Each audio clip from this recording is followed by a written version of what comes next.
kogumispäevik. Tere kallid kogumispäeviku podcasti kuulajad. Mina olen Mari-Liis Jääger ja täna on mul stuudios tuntud telenägu, ettevõtja, investor, isa, kindlasti hea kaaslane ka, Robert Rool. Tere ja ma loodan, et see viimane kuidagi vastab tõele, aga seda ei saa minu käest küsida. Jah, seda küsime Marja käest. Just. Nii, aga asume asja kallale. Rahateemad. Milline oli sinu esimene palk või raha teenimine? Hea küsimus. Ma vist millegi pärast, ma ei tea, võib-olla seal on mingisugune sügavam põhjus, võib-olla mõni terapeut oskab öelda, aga mul hakkas kuidagi raha olemasolu või enda raha teenimine, sellest mõte hakkas meeldima üsna varakult. Ma ei ütleks nüüd, et 7-8, aga mitte ka väga palju hiljem. Ja mul tundub, et esimene nii-öelda ametlik raha, kust võib-olla maksti ka mingisuguseid makse. Võib-olla, ma ei ole kindel. Võis olla vanuses äkki 10-11 ja tegelikult oli mul kuidagi mõte, et kui teised läksid suvel kooli ajal, läksid kuidagi randa võrkpalli mängima, siis millegi pärast mulle meeldis mõte sellest, et ma lähen parem teen tööd ja siis sügisel, kui kõik lähevad kooli, siis mina saan selle juustusaia osta kohvikust oma raha eest. Nii et ma ei tea, kus see tulnud on ja me ei ole peres sellest kuidagi väga palju räägitud või kuidagi sellele väga palju tähelepanu juhitud, aga kuidagi niimoodi see läks. Aga mis rahatarkus su vanemad kaasa sulle andsid? Või et mis sa selle näiteks ka esimese taskuraha eest ostsid? Või selle teenitud raha eest? Kõige esimese teenitud raha eest ostsin ma ühe väga mõistliku asjana, ostsin endale kõlarid, arvutikõlarid. Sellised maksid omajagu tolle aja kohta, need oli mitu kõlarit oli seal oli keskkõlar ja surround kõlar ja basskõlar ja ma ütleks niimoodi, et mõeldes, mis nendest kõlaritest sai ja kaua neid kasutati, ei olnud kõige parem investeering. Oleks sõidnud midagi targemat osta, kas või midagi maitsvat. Aga ei, meil on peres olnud kogu aeg selline nagu loogika, et mitte raha tuleb ja läheb, vaid ikkagi kui sul on, siis ikka mõtleme natuke läbi, mille me sellega teeme. Mis ei tähenda, et me kuidagi oleks koonerdanud või et me oleks midagi pole küll lubanud, et minu vanemad on väga chillid nagu rahaasjade suhtes ja ma arvan, et võib-olla see ongi see, mis seal kaasa sai, et ei maksa sellega liputada, kipub näpu vahelt ära kaduma, aga samas ma arvan, et ma olen ka meie pere kõige suurem kulutaja siiski. Vähemalt oma mentaliteedi poolest, et käisin tööl, tegin töö ära, nüüd võiks premeerida ennast millegagi. Ma just mõtlesin, kas sa oled pigem selline koguja või pigem kui tuleb, siis lasta ka minna? Ei ühtega teist, aga jah, ütleme need viimased aastad võib-olla natuke rohkem koguja, sest on mille nimel koguda, aga võib-olla noorena tõesti võib-olla, et tahtsid küll, et raha oleks enda raha, mis on ise teenitud, mis ei ole niisama saadud. Aga kui teda oli, siis ega ma ei keelanud ka endale midagi. Aga kuidas sa jõudsid arusaamiseni, et sa tahad just mingit raadiotööd või televisioonitööd teha, et kas oli selline nagu väikse poisi unistus juba ja ma ei tea, sulle meeldis esineda või? No nüüd tagantjärgi mõeldes, siis kui ma olen emaga rääkinud perega, siis võib-olla tõesti kuidagi paistis see varem välja. Ma ei ole mitte papist poiss, ma arvan, et 7-aastasena ma võitsin Lehtse kultuurimaja korraldatud luulevõistluse. Luuletuse esimene rida on meeles, küsimusi kukub pähe, mõni neist lööb muhugi. Kuidas seda läks, ma ei tea, võib guugeldada, aga ma võitsin selle võistluse ja ma mäletan toona seda hetke, et see oli väga tore esinemine, väga närvesööv ja kõik see, aga see ei olnud midagi rohkemat kui teistel, kes samal ajal lasteaia lõpus või esimeses klassis kuskil esinemas käisid. Mul vist kuidagi selle meediatööga läks nagu üllatavalt kergelt, sest et sinna sattumine oli juhus, kuna keskkooli alguses äkki või kuskil seal keskel oli kooli seinal üks plakat, kus oli kirjas, et kohalik oma raadio otsib uusi talente, oli talendikonkurss.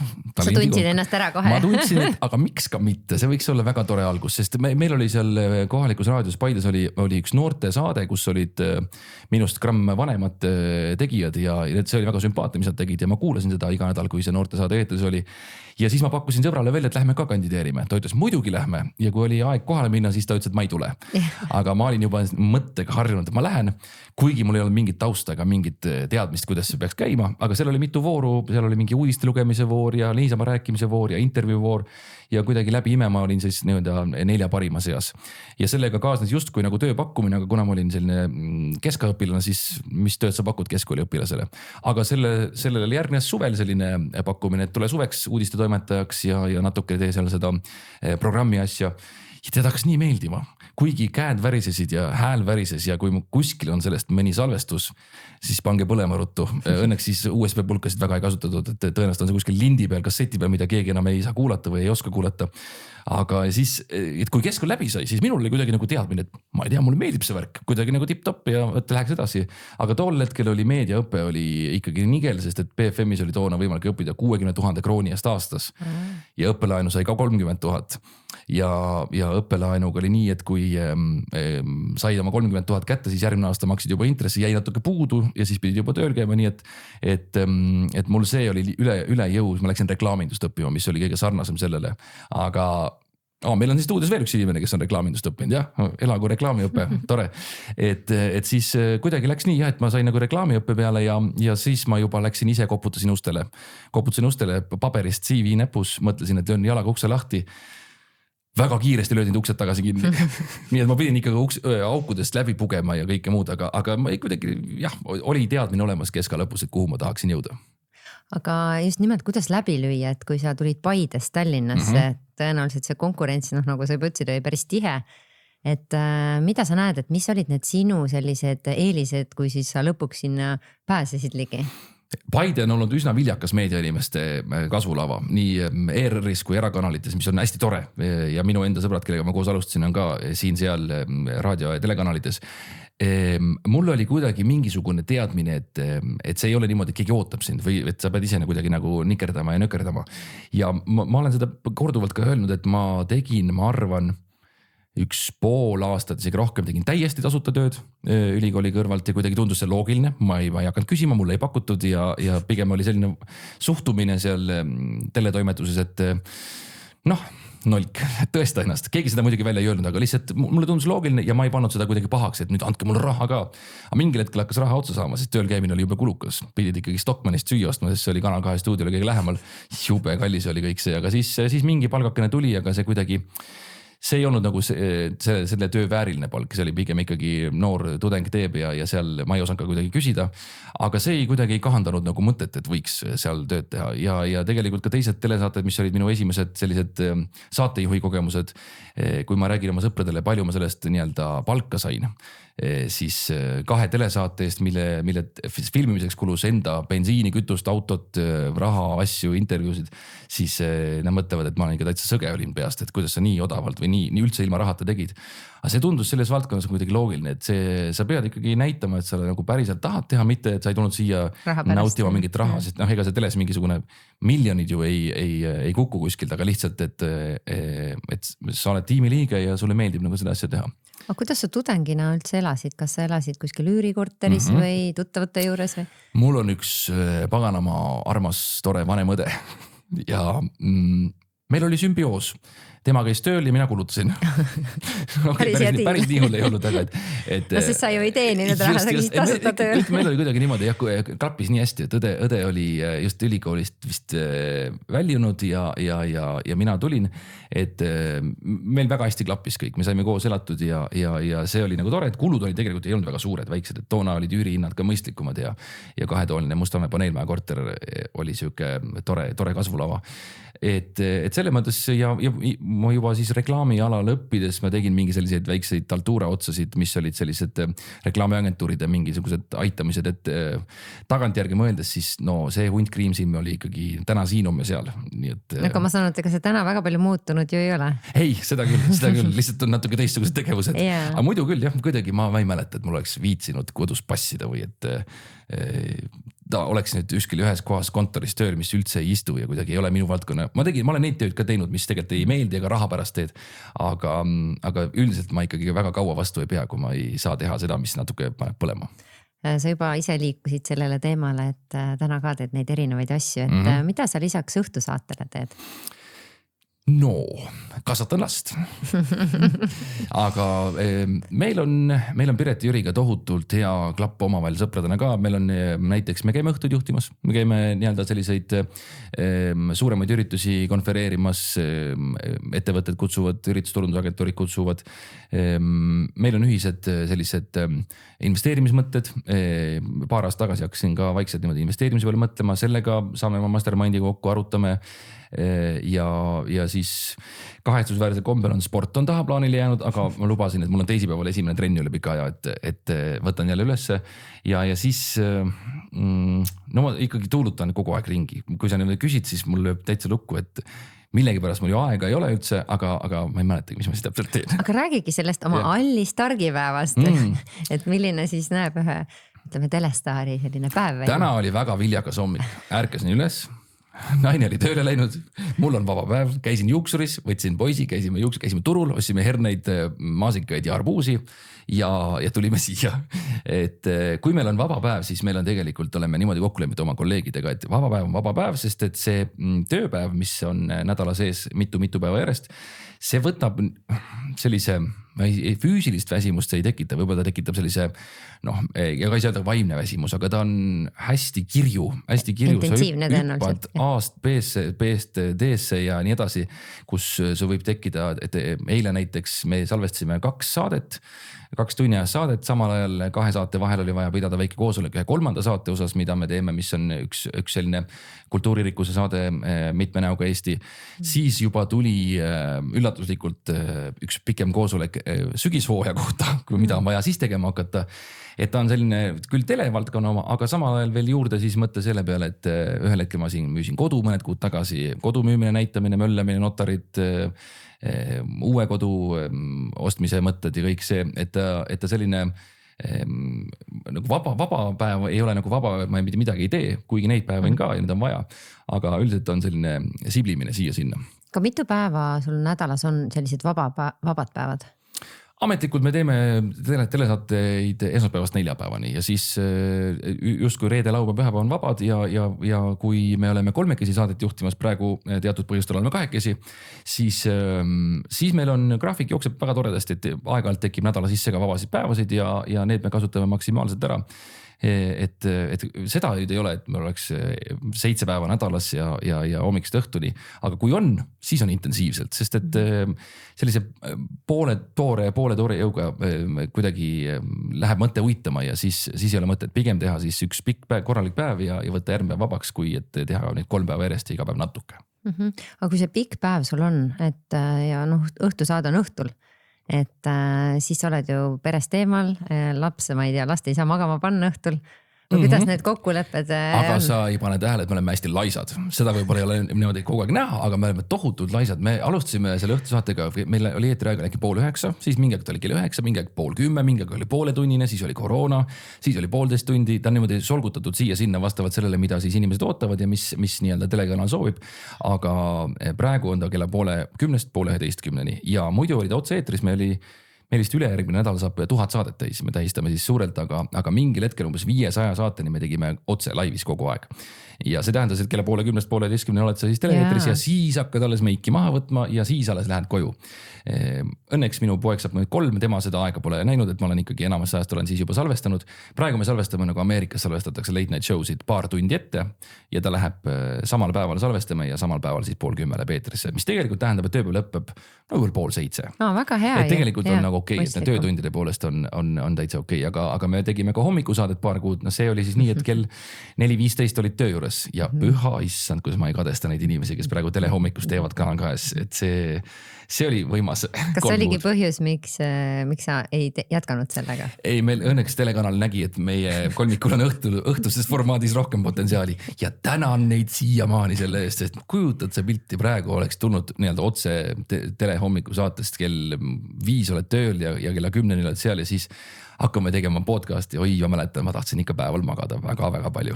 Ma tean, et sa oled väga hea magaja, et paned silmad kinni ja magad kõmm. Fantastiline, ma ütleme niimoodi, et ma olen nii hea magaja, et ma võin ka siin praegu, kui sa nüüd räägid midagi toredat mulle, ma ei tea, statistikat, rahanumbreid, siis ma võiksin 10 mintsaga, sa kuuleksid esimesi Nordskeid.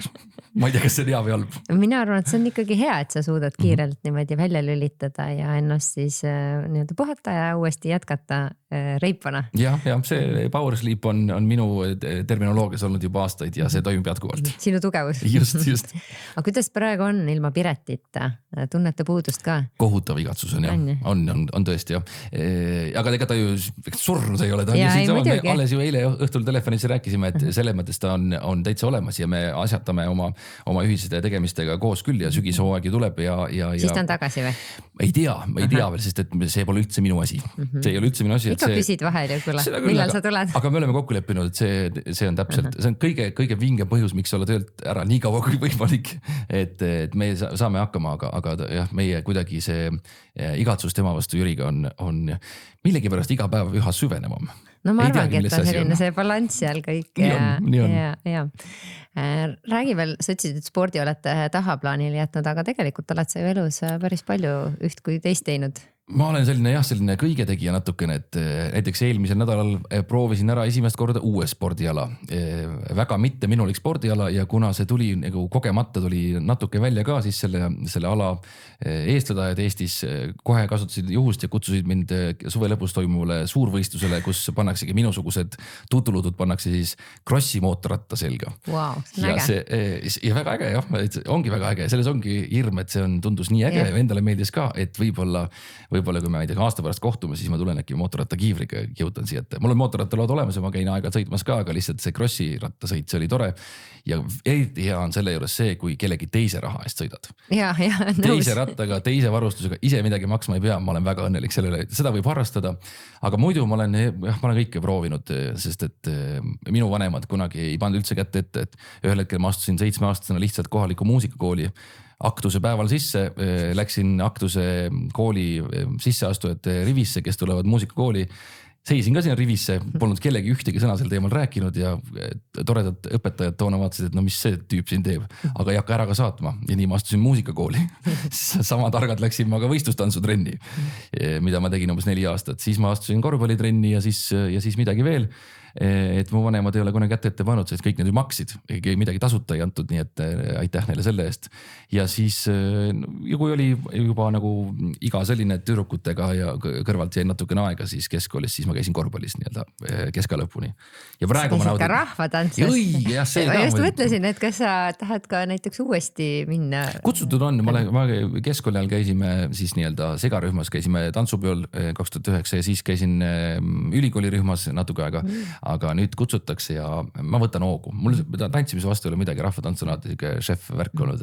Praegu on ta nimest nii popp. Ta juba siis, kui mina keskkooli lõpetasin, läks hästi populaarseks ja tekkis selline tunne, või oligi, et poiss oli rohkem kui tüdrukuid, kuigi muidu on alati vastupidi olnud. Aga jah, rahvatants ka ja praegu mu lemmik on padel. Ma pole natuke aegele mänginud, aga padel on tulnud suure hurraaga. Tõenäoliselt varsti kaob ära ka jälle, nii nagu tulid squash omal ajal ja mingid muud. Aga see on lahe, see on piisavalt jooksev, piisavalt tark mäng ja saab sõpradega koos olla ka. Millega sa veel tasakaalustad, ütleme neid intensiivseid päevasid, et kus sa saad niimoodi kuidagi ennast vabaks lasta ja ennast täita? Ma arvan, et üks 5 aastat tagasi, kui minu elus polnud veel elukaasast ja last, siis ma käisin üksinda paaripäevastel lennureisidel. See oli tohutult chill ja siiamaani aegalt ma ikkagi saan seda teha. Nüüd me käime perega koos ja see on umbes vähemalt sama hea, sest et seltsimees poeg on juba reisikaaslane, mitte enam pamp kaasas, kes võtab nii-öelda kohustusi ja annab juurde, vaid tal on ikka oma koht juba lennukis. Ma maksan talle täispileti tema eest, no siis parem olgu hea reisikaaslane ka. Aga üldiselt praegu nüüd ongi niimoodi, et selline vaba päev on võimalus ikkagi täiesti maha tõmmata. Praegu me tegeleme vaikselt maja ehituse projekteerimisega, mis võib mõnele tekitada tohutu stressi, aga kuna minu peres on tublid ehitajad ja projekteerijad, siis nemad aitavad ja ma olen neil palunud suhtuda minusse kui täieliku ehitusvõhikusse ja natukene tutulutusse ja nad teevadki seda ja aitavad siis nii-öelda kõige juures, et see ei ole nagu stressirohke. Ja mida rohkem sellist lihtsalt välja tõmbamist ja kuskile sõitmist on, see on minu jaoks väga mõnus. Kuidas te praegu reisidel käite, et tõenäoliselt mitte 3-päevastel või pigem? Vastupidi. Ma ütleks niimoodi, et kui aega ei ole, kuna meil ühte saatejuhti pole, siis ka sellega puhkust sellist nii-öelda, et tee nüüd minu eest.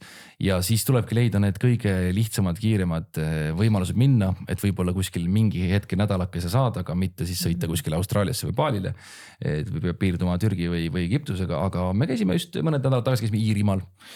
Ei ole Iirimaal käinud, vaatasime päev varem, et piletid ongi täitsa olemas normaalsete kellaaegadel ja maksid Ryanairile omaselt üsna vähe ja hüppasime Iirimaale, käisime Dublini ümber ja võtsime rendiauto, sõitsime perega ringi ja see oli super äge, et soovitan Iirimaal ringi sõitmist kõigile.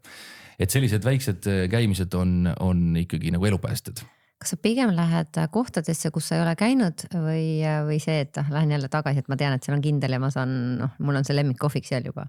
Ja seda on ka jah, ütleme, kui minu esimene üksinda reis oli Varssavisse, Poola, novembrikuus 4 kraadi ja vihma sadas, aga lennupiletid odavad, siis ma läksin sinna. See oli üliäge reis, ma leidsin üliägedaid sõpruselt, tuttavaid ja jumala ägedaid selliseid kohvikuid, baare ja restorane. Ja sinna ma lähen rõõmuga tagasi, kui ma satun sinna, aga ma nüüd otseselt ei otsi, et tahaks jälle sinna tagasi minna. Pigem ma ikkagi võtaks need kohad, kus pole käinud. Nii ma sattusin näiteks paar aastat tagasi 49 euro eest lennupiletidega Iisraeli. Wow. Sinna Punase mere, kuurat linn, aga täiesti off-season jaanuarikuus, aga päeval 25 kraadi sooja, üksinda jõuad kohale ja isegi Iisraeli, kui seal on see julgeoleku kontroll on päris karm, isegi nendel automaatidega meestel tekkis küsimus, et mida teeb üks 30-aastane mees, kes näeb välja ka natuke võib-olla siuke sealt maalt kuskilt. Mida ta teeb üksinda Iisraelis paariks päevaks. Väga palju küsimusi oli ja läks nii kaugel isegi, et pärast, kui ma hakkasin lahkuma, vaadati mu telefoni galerii üle, et mida sa siin siis tegid, sõbrakene. Ja, aga väga tore reis jällegi, üksinda käisid paar päeva, õues oli soe ja et tõesti, ma ei kipu sinna tagasi, aga see oli tore. Ja, aga sa ütlesid, et väga tihti puhata ei saa, et kuidas see välja näeb siis, et suvel puhkata või see sama, et kui sa jääd haigeks ikkagi, et kuidas neid asju siis lahendatakse? See on jah, selline paras kabetamine. Puhkustega on niimoodi, et on ajad perioodid, kus saadet eetris ei ole. Jõulud on, suvel ei ole, muidugi suvel on mingid erisugused projektid, nii et eelmine aasta me produtseerisime oma firmaga olümpiastuudiot, suur olümpiamängude ülekanded, et see võttis ka ettevalmistust ja nii-öelda mitmenädalast perioodi, aga see ei kesta 3 kuud. Ja siis me võtame jõuga mingi perioodi vabaks, kus me ei saa kokku, ei käi kuskil üritusi juhtimas, oleme lihtsalt omaette, puhkame üksteisest. Ja siis on sellised pausihetked on enne jõule, on enne aastavahetust, on siis suvel on, siis on kuskil mingisugune püha jääb ette, mis tekitab sellise 5-päevase puhkuse. Aga kui me oleme 3 saate juhtimise juures, siis me saame korra hooaja jooksul saame ikka sellise nädalase puhkuse võtta. Aga muidu üldiselt ma ei ole ka kunagi selline 3 nädala puhkuse mees olnud, et ma ei tea, kas ma olen kuskil 3 nädala baalil retriidis. Ei ole sellist asja minu elus olnud ja ei kipele ka, nii et ma ei oska ka igatseda. Ja mulle tundubki, et kui sa tegutsed, et see annabki sulle selle energia. Jah, sest et kui ma olen 3 päeva seal all inclusive, ultra all inclusive, täpsustan seal Türgis või Egiptuses ja sööd seda sama toitu, siis hakkab sügelema, et siis ma tahaksin juba minna selle paadi taha, selle tundub ohtliku langevarjuga lendama ja ma tahaksin igasuguse asjadega, kaamlitega sõitma minna, aga ma ei toeta nende kaamlitega ratsutamist seal, et siis kuidagi tahaks ju midagi teha ja siis ma lahkun sealt tavaliselt kiiresti kuurortist. Väga hea, et te proovite seal õhtusaates ka väga erinevaid asju ja mulle tundub, et te kõik ka naudite seda, kuid mitte alati. Mitte kõik asju, jah. Et mis on võib-olla olnud selline kõige keerulisem väljakutse sinu jaoks seal? No seal ei ole kahtlustki, et kõige keerulisem vaimselt, füüsiliselt ja rahakotiliselt on lennuki piloodipaberite tegemine. Püha issand, kui palju ma sellest olen pidanud maksma ja ise ikkagi. Ja siis need õppeained ja see kõik see, mis see aerodünaamika, füüsika, see on kõige lihtsamal kujul, mis lennunduses saab olla, et see eralennuki, väikelennuki paberid, et sealt järgmised piloodid, kes on kommertslennukite piloodid, need on päriselt targad inimesed. Aga see isegi siis, kui sul on matemaatika, keemia, füüsika olnud 3 koolis, on see täiesti tehtav, see vajab teatavat nii-öelda vilumust ja harjutamist ja õppimist. Aga see kestis, mul oli seal väljakutse, et septembrist maini on siis väljakutse periood ja maikuuks ma pidin siis kaassaatejuhtide nõudmisel maandama lennuki üksinda oma kätega ilma kellegi abita. Tegin ära, oli väga tore kogemus, oli palju pisaraid ja palju sinna läks töötunde ja kuidas ma siis trussikute väel köögis õppisin seda pilvede nimetusi, cumulonimbus ja altostratus ja cirrus ja siis kõik õhurõhud ja asjad, et see oli nagu tõesti siuke nagu ikkagi väljakutse vaimselt endale ka. Aga sellised, kus natuke nagu on põlve värisema löönud või on ikkagi nagu ikkagi hääl läheb nagu kuidagi hapraks, on olnud ka, et ma olen saanud päris vormel 1 autoga sõita, mis kõikide meeste jaoks on tõenäoliselt unistus ja unenägu, et ma olen saanud Reet Linnaga Ferrariga sõitmas käia, mis siiamaani meenutame hea sõnaga. et on olnud küll, et ja tõesti on pigem isegi tekitanud olukorra, et tahaks nagu juurde nagu sõltana natukene, et enam ei tahagi lihtsalt minna kohvikusse ja kohvi jooma, vaid tahaks samal ajal kuskilt alla hüpata. Ma kardangi, et oled see Covidi aeg, ma ei tea, kuidas sa selle üle elasid, et mingeid asju ikkagi sai teha, on ju. Ja siis pidi leiutama ikka. Me pidime ise ka oma saates leiutama päris palju selliseid tegevusi, mida siis teha, et mida näidata inimestele, et kuskile sisse ei pääsenud, aga inimesed olid harjunud meie videolood nii, et läheme justkui kuskile välja. Et me ikkagi meisterdasime päris palju. Kas sa praegu ka käid lendamas? Või kui palju sa sellega veel tegeled? Homme hommikul lähen, istun lennukisse, kuna mul ei ole nagu piloodipaberid veel käes, ei ole, mul õppe käib, aga mul on õigus üksinda käia lendamas. Et ma sind kaasa veel võtta ei saa, aga varsti. Homme hommikul lähen lennuki, võtan parklast. Kõlab väga naljakalt. Võtan lennukist parkla ja lennuki parklast ja lendan Paidesse oma vanaema akna kohale. Lähen vanaemale levitama. Sest kuidagi on niimoodi, et vanaemale pole väga kaasa ja siis see on suur pluss, et võtad lennuki ja lähed kuhu tahad. Ja ütleme, sõit Paidesse autoga versus lennukiga selle ajaga, kui autoga jõuad Paidesse, on lennukiga käidud ja oled juba ka lennujaamas kohvi joonud. Aga sa seal maandud ka või? Ei maandu. Sul ei ole vist kuhugi maandud? Väikse lennukiga piisab üsna vähesest ja on tegelikult nii nagu kopteritega, et kui sul on maaomaniku luba, siis sa võid maanduda, aga lennuk on vähe keerulisem kui kopter. Aga terve Eesti on täis selliseid väikseid hobi lennuväljasid, kuhu saab maanduda. Nii Kihnud, Ruhnud ja võid lennata, et Jõhvis olid lennupäevad, siis oligi põllu peal, olid pandud märgikesed maha ja potsatad sinna. Kas sa peadki koguma teatud arv tunde, et saada lõpuks nüüd seda ette? Täpselt, ütleme tavakuulajale võrduseks on ta natuke nagu autolubadega, et sul on 45 tunni kohustuslik lendamist, seal on mingid elemendid, mille pead ära täitma. Siis on kooli teooria ja praktika ja siis on arki nii-öelda teooria ja arkieksam, et seda mäletame. Et samamoodi on ka lennunduses, aga see on palju kontrollitum, palju täpsem, palju detailsem, et seal lube ei anta inimesele, kes võib-olla on valmis, et võta vahtraleht ja mine harjuta.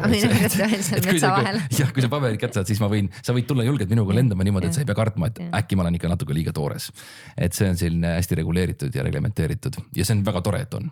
Kas sa oled midagi veel saates saanud kuidagi sellist, leidnud mingit uut hobi või mingit teemat, mis sind väga on hakanud köitma? Krossi mootorratas, nagu me rääkisime. Seda me käisime eelmine filmimas ja ma millegi pärast ütlesin jah-sõna sellele võistlusele, kuhu meid kutsuti. Nii et aga neid ekstreemseid asju on nii palju, et meil on ka sõpruskond olnud aastate jooksul selline, et kui on mõni tore uus spordiala tulnud või mingi tegevus, siis me läheme proovime ja samamoodi, kuidas me investeerimiseni jõudsime, et need tüübid, kellega me siis praegu investeerimisjuttu ajame, samade tüüpidega me oleme 10 aastat tagasi tegime mingeid muid rumalusi, aga et me kõik oleme arenenud ja kuidagi kokku saanud ja eks me siis pakumegi üksteisele toredale asju, et kes kuhu kutsub midagi uut proovima, et väljakutsed on nagu toredad, aga kui sa oled ikkagi saanud, sul on au ja privileegid asju teha, mida ma olen saanud proovida saate raames, siis ring on natuke täis ka saanud.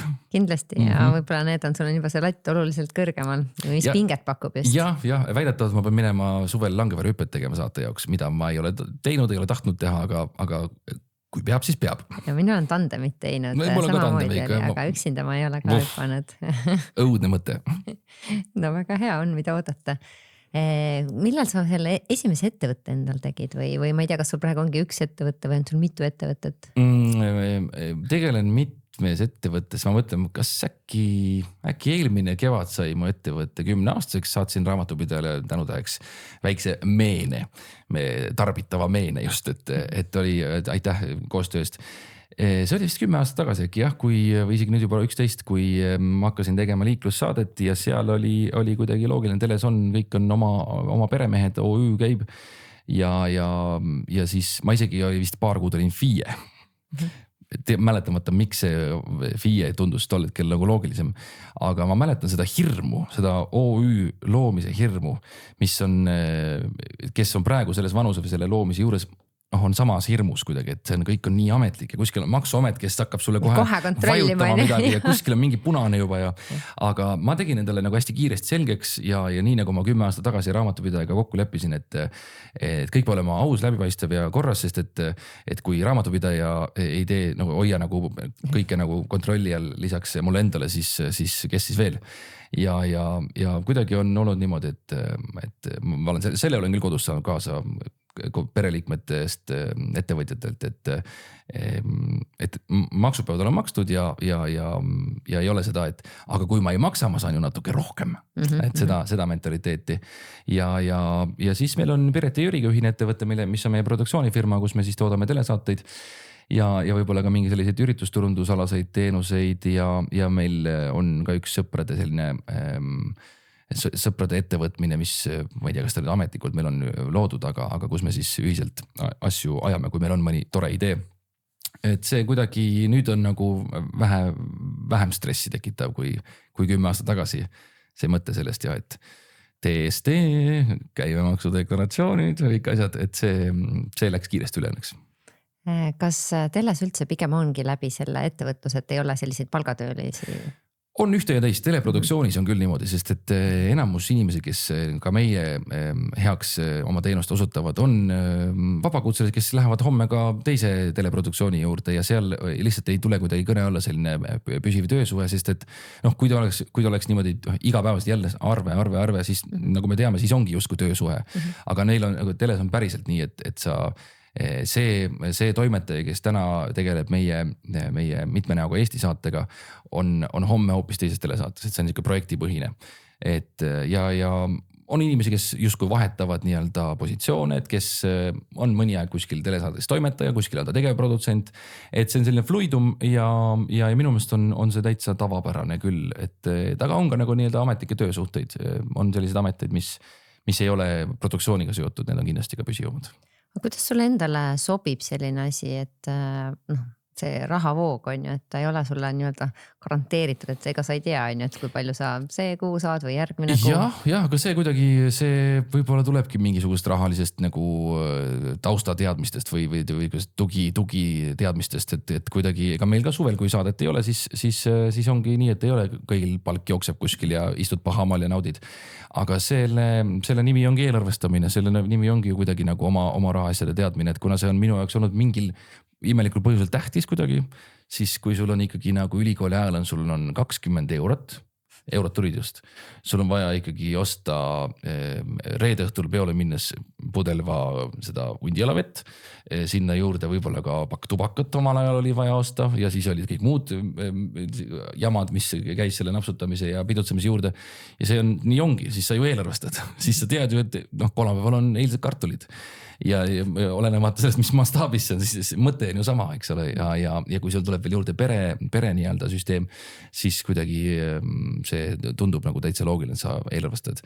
Ja vabakutseliste maailmas on ikkagi nii, et üks režissöör ütles nii toreda asja, et pidevalt peab olema ülejärgmine töö juba soolas. Jah, et kogu aeg teed ette nii-öelda sa... mitte järgmine, vaid ülejärgmine, et siis, aga see kuidagi on toiminud ja nii on lihtsalt. Väga hea, me sujuvalt jõudsimegi rahateemade juurde. Elagu raha. Just. Et kas sa teed eelarvet või oled sa alati teinud või sa ütled, sa eelarvestad on? See kõik toimub mu peas, siiamaani on vähemalt olnud peas, sest ei ole suutnud ükski rahapäevik ega rahaplaneerija mu pilku köita. On uusi Eesti tegijad, kes on lansseerinud äppe, programme. See selle mõttes on, investeerimise mõttes on see okei, et isegi niimoodi, et kui ma plaanin ajastada investeeringud, et ma ostan iga kuu midagi, on ju, olenemata sellest, kas ta tõuseb või langeb, et siis sa muidugi jaotad ära, et võib-olla ma teenin selle jaoks vajaliku raha teeningi kuskil detsembris, eks ole, ja ma olen selle planeerinud ära ja ma tean, et ma seda ei puuduta.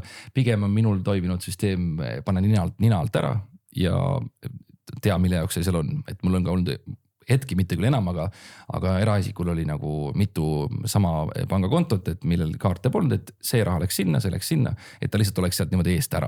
Et sa opereerid nagu teada, millise rahaga. Et ei tuleks üllatusi, et ei tuleks, ma ei tea, ettevõtte maksudeklaratsiooni päeval üllatus, et tegelikult on nagu maksu kulub rohkem. Et see kuidagi on olnud kuklas, aga mitte kuidagi niimoodi tohutult jälgitavalt, taasehitatavalt, nii et ikkagi ma mõtlen selle peale küll, jah. Aga täna sa oled ettevõtja on ju, et palga mõttes siis sa saad ju ise ka reguleerida, et kui palju sa sealt näiteks üldse välja võtad või dividendidena. Et kas sa siis pigem võtadki nii-öelda vähem, et ta ei oleks sul käeulatuses või pigem sa paned siis kiirelt silmalt ära? kuna ei teagi nüüd kõik investeeringud on nagu ettevõtte alt, eks ole, on ju, ja siis see on nagu täitsa eraldiseisev, siis on nagu eraisiku, sul on nagu pangalaen on, eks ole, sul on mingid kulud, sa tead, et eks ta natuke nagu mitte üldse paha pärast või kuidagi maksu optimeerimise mõttes žongleerimine on, aga just sellepärast, et sa oma peas ju mõtled selle läbi, noh tõesti ettevõte maksab ise endale palka, et sa ei pea seda välja maksma kohe, aga samas kui tahad ikkagi pangalaenu saada, siis minu jaoks on elementaarne, et ma maksan endale palka ja mitte niimoodi, et noh, mingid suvanumbrid, vaid ma ei tea, kas valdkonna keskmine või siis mõnikord on nagu ajad on teistsugused. Et sa jälgid ja kuidagi mulle nagu see süsteem nagu toimib, et ongi erinevad allikad, tuluallikad on kuskil on mingisugused dividendid, palgad ja siis on veel sellised mingid muud asjad, et ma ütleks niimoodi, et mul on olnud nagu lihtne, selles mõttes lihtne, et ma tean ennast, et kui see on näpu vahel, siis kogemata, ta küll ei enda mul niimoodi, et ma käin kulutamas, aga lihtsalt, et mul peab olema nii-öelda selle raha on siin, mul endal on niimoodi lihtsam.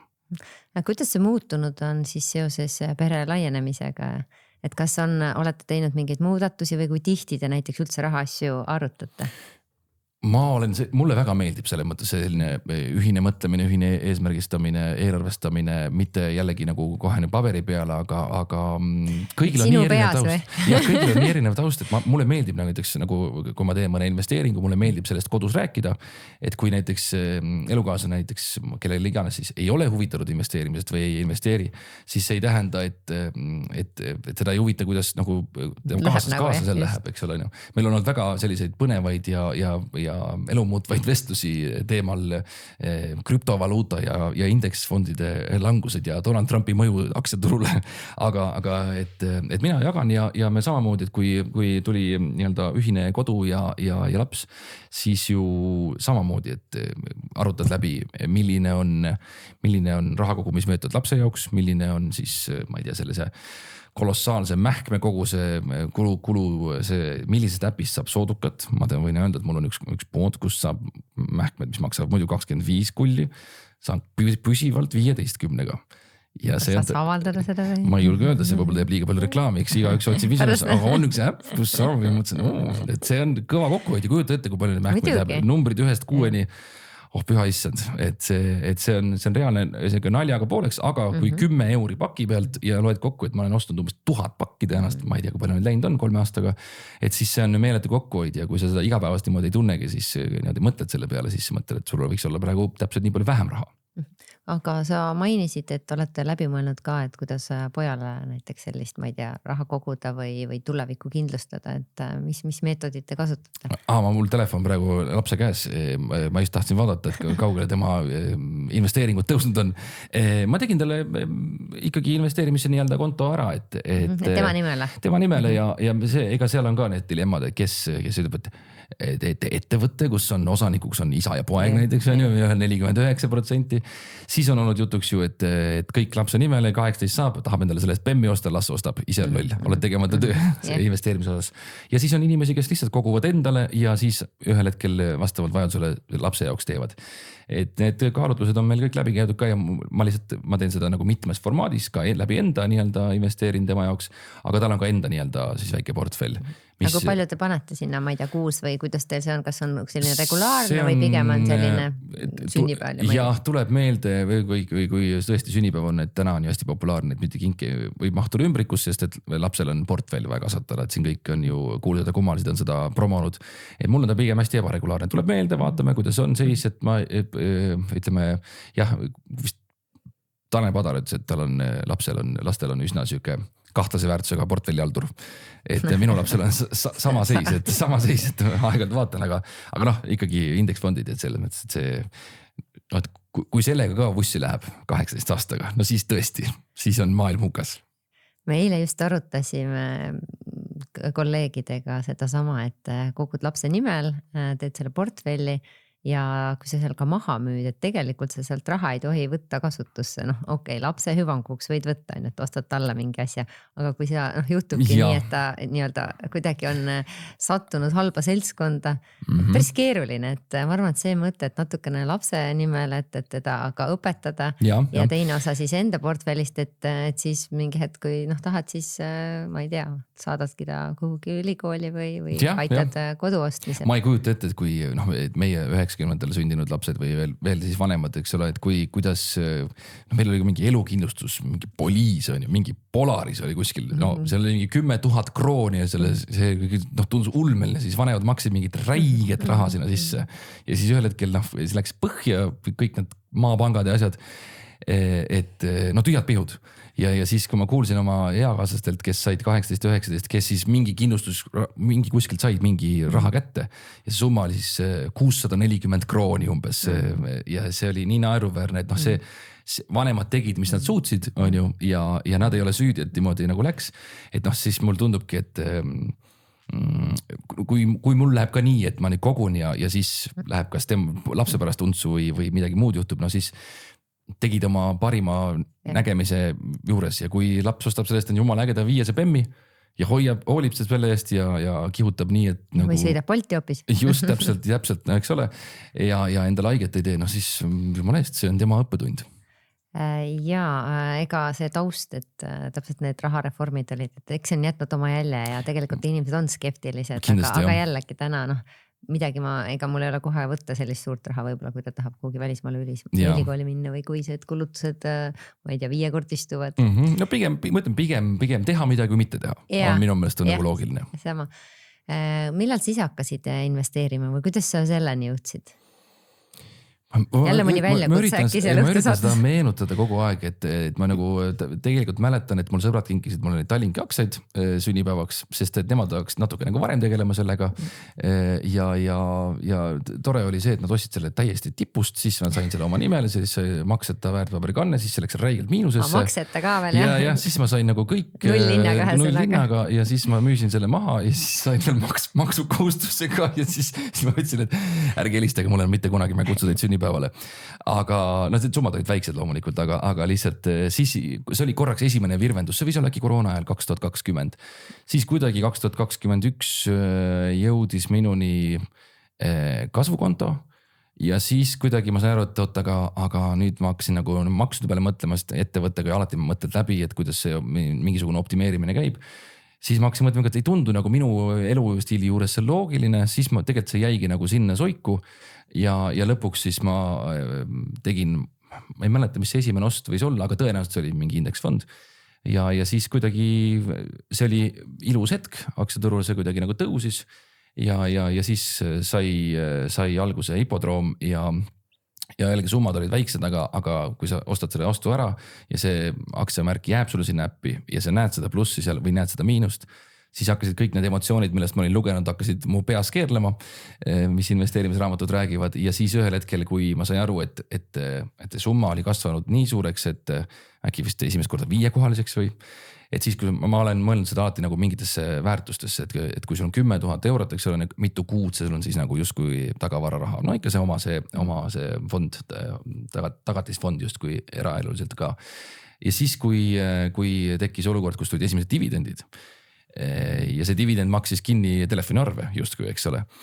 Jällegi mitte ma ei maksnud selle eest, aga mõtteliselt ja siis, kui need hakkasid olema mitu tükki ja kui ühel hetkel oli siuke, et aga äkki ma võib-olla saan nagu mingi kuupalga lisaks, kui ma hästi tublisti tegutsen.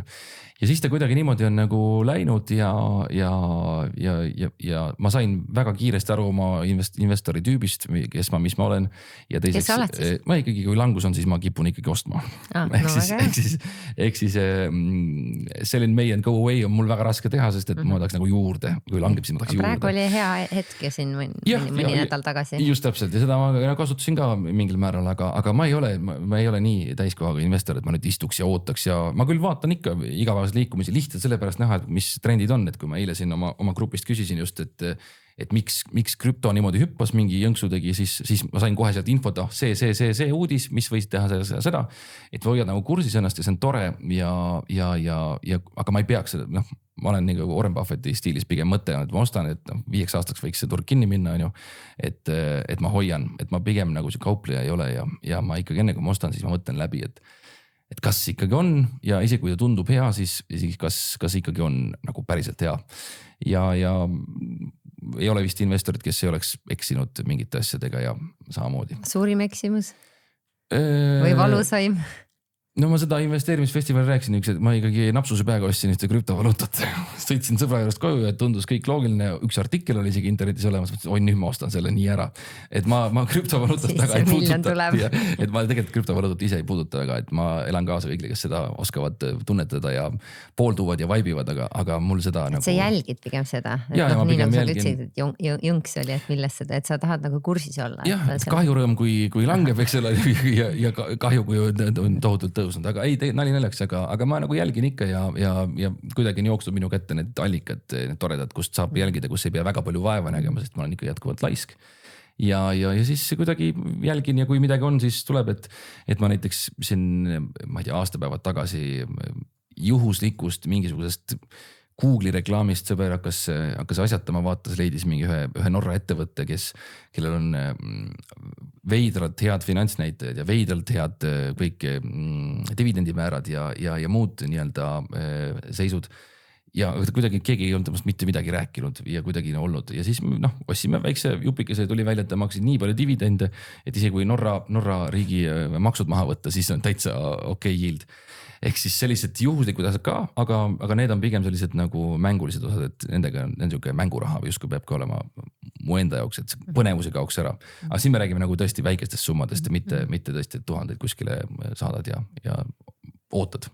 Ehk siis põhiraha on sul sellistes ETF-ides ja siis on mänguks võtad juurde aktsiaid. Jah, umbes nii jah, või no mis umbes, nii ongi jah, et mul on ikkagi suurimad portfelli osad on ikkagi Berkshire Hathaway ja SP500. Aga koosolekul ei käinud või?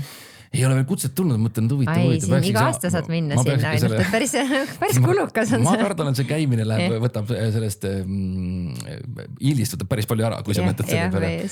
Aga ta on ka mul üks edukamaid olnud minu portfellis ja samamoodi need indeksfondid, aga Enefit Greeniga läks täpselt nii nagu läks. Kui sa alguses ostid ikkagi jäi plussi on või sa ostid veidi hiljem? Kuulsime juba tegin, jah. Ei puuduta seda teha. No see oli lihtsalt, et ma müüsin maha ja 2 päeva hiljem tuli teada, et ostetakse tagasi. Okay. Ja osteti täpselt sellise hinnaga, mis oli minu miinus. Sellise nagu tõusuga, aga see ei olnud jällegi nii-öelda, see oli tore õppetund, et suure hurraaga läksid kaasa. Jällegi summad ei ole minu puhul nagu mingid kolossaalsed, aga minu Balti turult on minu vist portfelli jäänud ainult LHV ja Tallinna Kaubamaja äkki või? TKM Grupp, vabandust. Et pigem nagu liigud välja? Pigem jah, no ma olen aru saanud, et ei, dividendi kõik, mis maksavad ja kellel on hästi, on super, aga mingisugust oodata mingit pauku. Ma ei ole see mees, kes suudab nii palju ette asju näha, ma ikkagi sörgin sabas ja läheme turvaliselt. Kui suur teil see grupp on, kellega te räägite nendest investeerimisest, et tõenäoliselt on ta mingi selline virtuaalne kogukond ka, et kus te... Meil on selline 5-6 sõpra, kellega me igapäevaselt suhtleme, siis on veel mõni selline seltskond, kes on hoopis teisest valdkonnast töötava inimeste grupp, kes jälgivad samu asju, kellel on täiesti erinev loogika, mis on väga tore, et see mõlemad poolt saad nagu aru. Ja kuidagi olen sattunud seltskonda, kus inimeste nii-anda investeerimisportfellid on alates 3000 eurost kuni 3 miljoni euroni ja tore on näha, et see 3000 euro mees mõnikord annab selle 3 miljonisele mehele päris head nõu, mis on nagu väga tore näha, et ei pea olema mingi supermiljonär, et osata kuidagi vaadata ja lugeda ja näha asju, mida paljud ei näe. Kas sa lugesid mingeid raamatuid ka alguses, kui sa alustasid või kuidas sa... Pigem vist nagu pärast alustamist, mitte sellepärast, et nüüd, nüüd ma hakkan õppima, vaid sattus lihtsalt seltskondadesse vestlema teemadel, kes ütlesid, see on hea raamat ja siis mine vaata, eks ole. Aga lõpuks on niimoodi, et kui sa raamatust saad selle nii-öelda, kui sa mõtled investeerimisega õpik justkui, et siis sa saad teada, et see võib juhtuda sellepärast ja seal on mingi tehniline asi taga, aga tegelikult need kogemuslood on nagu vahvamad, isegi Raivo Eina raamatus oli päris vahvaid nagu seikasid, mida võib-olla tunned ise natukene ära või vastu mõtled, et vaata, kus on ikka miljonär, kus tal on ikka vedanud nagu paljud mõtlevad, aga ta on tegelikult roppu tööd teinud ja sealt mingi väike asi kõrva taha panna, mitte võib-olla nüüd täpselt, et homme hakkad seda kasutama, seda trikki investeerimisel, vaid lihtsalt kuidagi, et hoiad kuklas mingit teadmist või mingit mõtet. Kas sa nüüd jälle pere mõttes võib-olla samm tagasi, et kas teil on mingisugune säästupuhver ka või selline meelerahufond või pigem on see ju investeeringutes või te hoiategi mingit raha, ma ei tea, hoiustel, võlakirjades või? Meil on mõlemad. Üldiselt investeeringud on ühes kohas, nii-öelda tagavararaha on mitmes kohas. Ma olen nüüd hoian kodus ka portsu sularaha, lihtsalt on selline hetk, mille peale võib-olla 10 aastat tagasi poleks isegi mõelnud, aga täna nii on. Ja siis ma arvan, et kui hakkab maja ehitus ametlikult pihta, küll siis need mitte ettevõttel olevad tagavarad hakkavad sulama. Ja ma just tahtsingi küsida, et kas sa oled juba pidanud portfellist ka sinna raha võtma? Ei ole ja ma hoian neid kuidagi nagu proovin nii lahus hoida kui võimalik, sest et tundub nagu midagi nagu ikkagi ettevõttes müüd selle investeeringu maha, siis maksad ta nii-öelda maksudega ilusti välja. See kõik on jube pikk rivi ja kõik tahavad hästi palju nii-öelda vahelt võtta ja lõpuks on niimoodi, et mul on võib-olla teatud asjadega lihtsam ise nagu koguda ja nii-öelda ette ennast valmistades ja majaehitus ei käiga niimoodi, et täna hakkad maksma ja homme on valmis, vaid see pigem on jupikaupa, nii et kuidagi on nagu, ei tekita stressi selline igapäevane asi, aga puhvrit ma ikkagi tahan hoida. Mulle meeldib, kui on mingi puhver. Isegi ma lihtsalt vaatan teda kuskil eemalt. Aga ma saan aru, et sa müüsid kinnisvara maha ja nüüd te seote, ma ei tea, ajutisel pinnal nii kaua, kui te siis ehitate. Täpselt. Kuule, kas sul rahakott on ka olemas või? Rahakott? On. Kas sul on sularaha ka seal sees? Täna hommikul andsin juuksurile viimase. Muidu üldiselt ma hoian sularaha, vanasti mitte, aga ma näen, kuidas on mingid asjad, mis on nagu kuidagi lihtsam see ja endal samamoodi ma olen see, et kui on, ma sain Hispaanias, sain pangaautomaadis 100 eurose, Eestis ei anta, eks ole. Tead, kui kaua seda 100 eurost ma hoidsin endal niimoodi rahakotis ja ma ei kuluta seda ära, ma ei võta seda asja praegu. See oli tohutult distsiplineeriv, väga vahva. Aga muidu üldiselt ma ikkagi natukene hoian, sest et mingites kohtades on tekkinud vajadus aga ma läksin, ma arvan, 4 aastat tagasi läksin kaarditasku peale. Ja see kaarditasku muidu on tore ja mugav, et ta ei ole nagu väga paks, aga nüüd sendid täpselt. Ja teine asi on see, et kui see sularaha on, tead kui piinlik on, kui sa lähed seda, siis pead seda nagu kortsutama lahti niimoodi. Sa proovid siluda vastu lauda natuke piinlik anda, et tegelikult on raha ja tegelikult ma ei ole teda ju suhu toppinud endale, aga lihtsalt, et ta on sealt kägaras olnud ja siis kuidagi vabandades annad selle 20 eurose. Kusjuures, kui me koolides käime, siis lapsed tahavad tihti teada, et nii kui palju sul siis sularaha kaasas on. See on hea küsimus. Ja tihti on see, et pankuritel ei ole sularaha, et sa tõesti käid oma kaardiga või kellaga või sõrmusega maksad juba tänapäeval. Ja ma kuulen ka kuidagi, see telefon on juba nii rahakotiks muutunud, et ma vaatasin, et seal walletis on iPhone'il on juba nagu kõik kaardid ja täna on ju ikkagi, sa saad ju Swedist ka piiksutades võtta automaadist välja. See on minu meelest kõige see on parem nagu asi. müstiliselt nagu hea, eks ole, on ju. Ja see, et mugav on ja tõenäoliselt mingi hetk ongi, et kui mitte telefon, siis mingi muu seade, kell või sõrmus. Et ma natuke hoian alati ikkagi, aga mitte palju.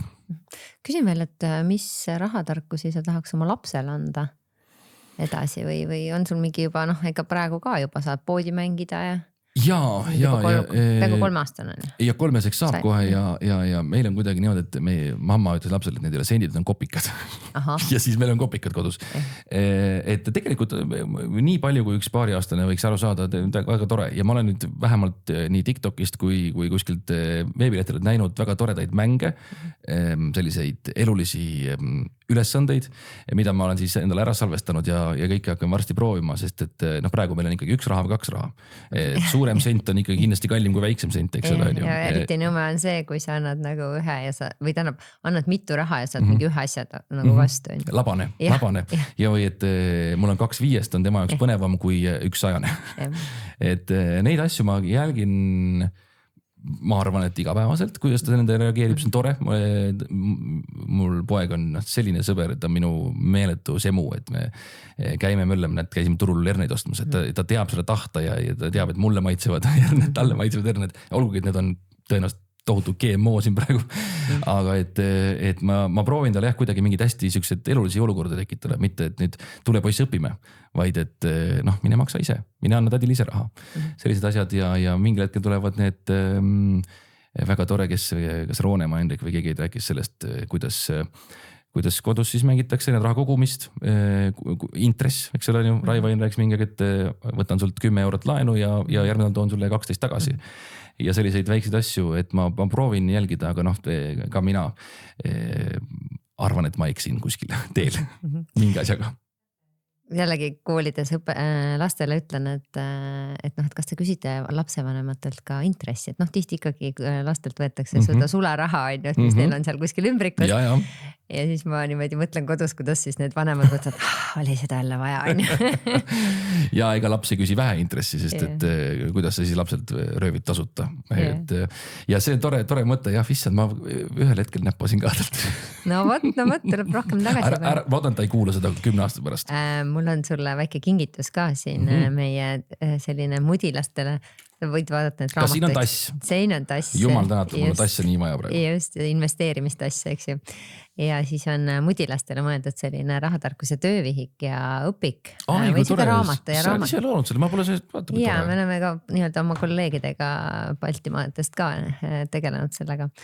Ja ta on ka audiona olemas, YouTube'is saab neid lugusid kuulata, et kui ise ei jaksa ette lugeda õhtul, et saad käima panna. Tead, YouTube'is libiseb sõrm väga kiiresti käpapatrulli peale, nii et ärme YouTube'ist vaatame ikka raamatust. See on tore, poisil on praegu tohutu raamatute huvi ja see ma kohe saate ära lahendada selle, kuigi see on jah, see on 5-10 aastaste aga kui laps on andekas, siis veel kui 3-st ma arvan. Mina arvan ka, et proovi juba 3-selt, et hakka tegema. See on väga tore. Kolleeg ütles, et ta õhtul, iga õhtu peab seda sama raamatut lugema ja korduvalt, et tundub, et on asja ette läinud.